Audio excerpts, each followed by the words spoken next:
So it's been a very delighted day, and you all are here to witness the ecological facets offered by the Western Ghats of India.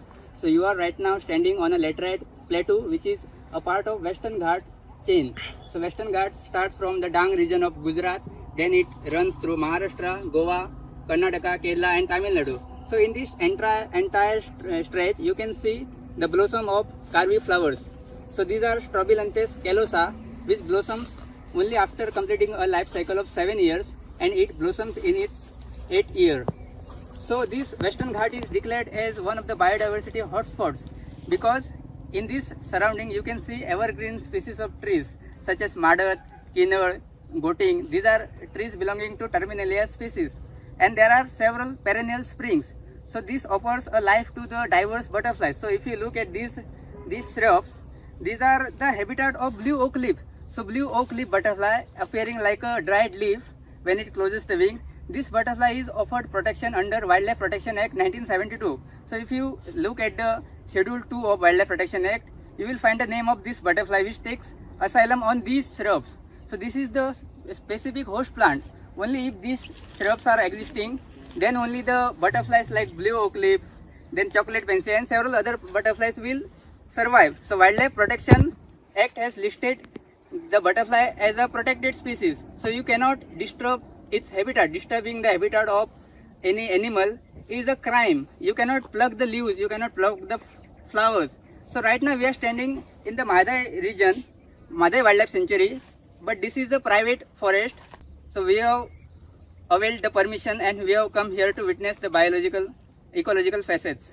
So you can see the color of the Karvi. You can see the birds are pink in color, and it unfolds to become purple color. So last year I visited Sanjay Gandhi National Park.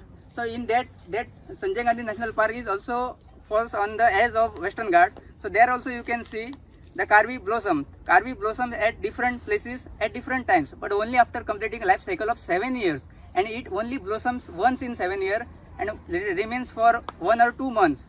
So you are so lucky to be inside the Western Ghats of India.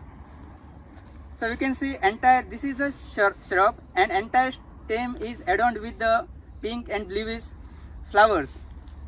So upon closer inspection, if you come little closer and look at these flowers, you will see certain bees, honeybees. They are feeding, nectaring on these flowers. So in these days, you can find in this jungle large number of honey hives prepared by these honeybees. So this honey is collected by them is considered much more medicinal. It has medicinal properties. And this Karvi, when blossoms, blooming of this Karvi is in itself is a death.